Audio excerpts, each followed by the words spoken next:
What's up, everyone? I hope you're having an awesome day and you're staying safe wherever it is in the world that you are. Today we're looking at an absolute beauty. It's a shoe that I am so glad we're seeing more and more of, and that's the Reebok Question Low with a grey toe.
Now, hopefully you get something out of the video today, and if you do, hit the thumbs up button, comment down below if you've got anything to say. I love hearing from you all, so leave your comments and questions down below. I am likely to respond. Subscribe if you haven't done so already, and while you're looking for that button, hit the bell button as well, and that way you'll get a notification to let you know that I've uploaded a new video and something's waiting to be watched.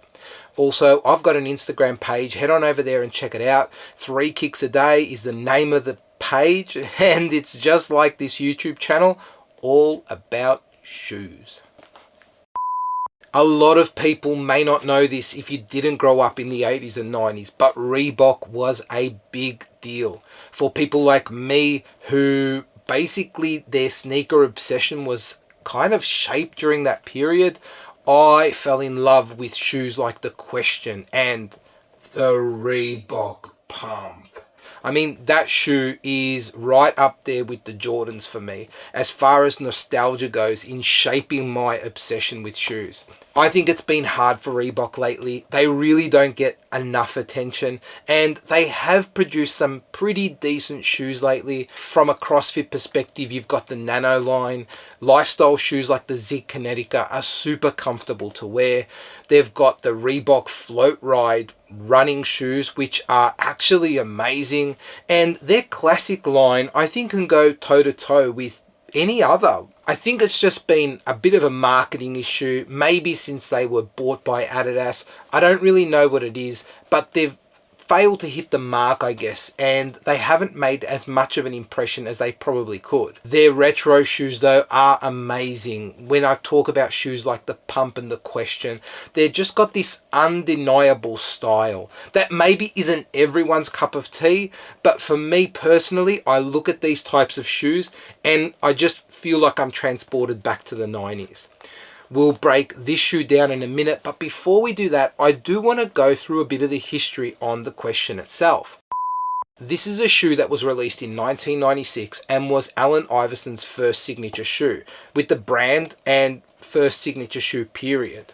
The Question itself was actually designed before Reebok signed Allen Iverson, but there were some details on the shoe that were tailored to his playing style. One of those being this colored toe cap area.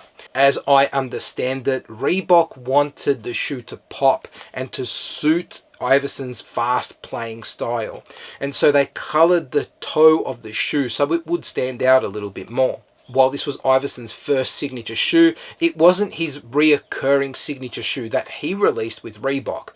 That shoe was called the Answer and was released after the Question.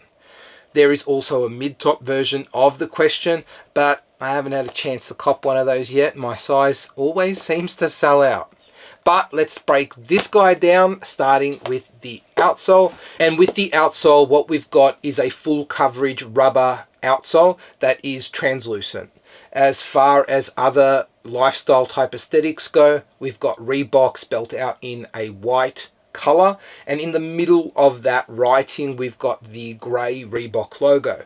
Also on the heel we've got the Hexalite cushioning window. I really distinctly remember seeing this in Reebok shoes where you would see that window, but as I understand it, this isn't that Hexalite from back in the day. And the reason why I can tell it isn't that type of real Hexalite, I guess, is because when you touch that area or any area where there is exposed Hexalite, it's a plastic layer that's covering something else underneath it. When you would touch it, you wouldn't touch the plastic layer that sits on top of a cushioning layer, if that makes sense. You would just touch the Hexalite cushioning itself directly, and you're not getting that now. So really what you're getting is more of the look and less of that traditional cushioning technology.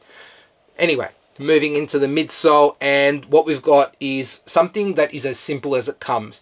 It is a white midsole, and you've got on either side of the shoe both the lateral and medial side of the shoe cutaways that expose that Hexalite cushioning. The same principle I spoke about with the heel is in the midsole, so there is like a plastic layer covering that Hexalite cushioning, and not what you would have typically found, which I'm pretty sure was, again, the Hexalite cushioning itself directly where the cutaways were.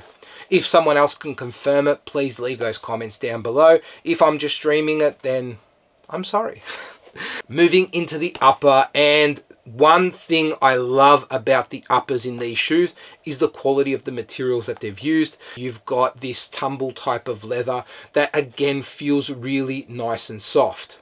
There are these center panels, I guess, that sit in between that top layer and bottom layer of leather, and that has the Reebok branding on it done in grey.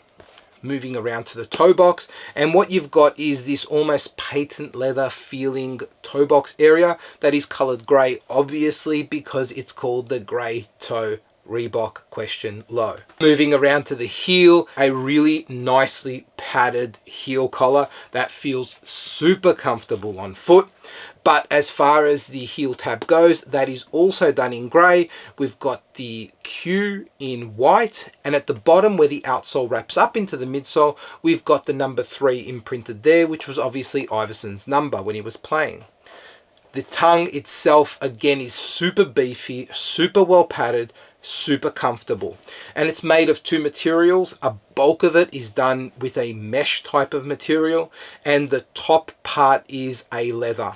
It's a more smoother type of leather, but there is again that Reebok branding done in grey.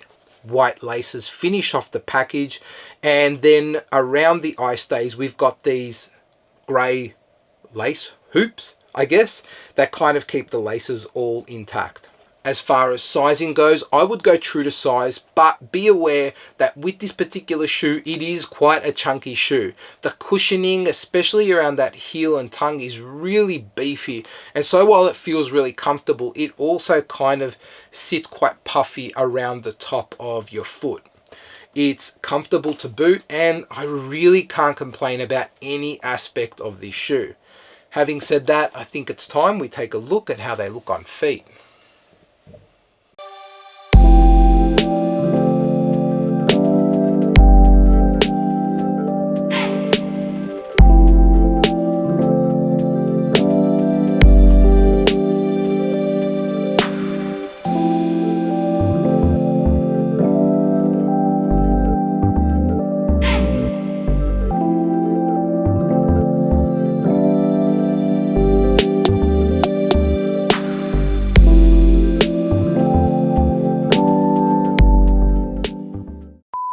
There you have it, guys. That's my look at the Reebok question low grey toe.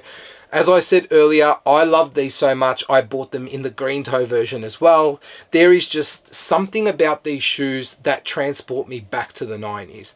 They are made in incredibly nice materials, and they're comfortable. They're probably not the sort of shoe you'd want to wear all day, especially when it's hot, just because they're not a super breathable shoe. But for doing general stuff and wearing day to day, they feel and look awesome. But I'm interested in your thoughts. What do you guys think of the Reebok Question Low? And what do you think about Reebok releases in general, especially with their retro basketball series? Leave your comments down below.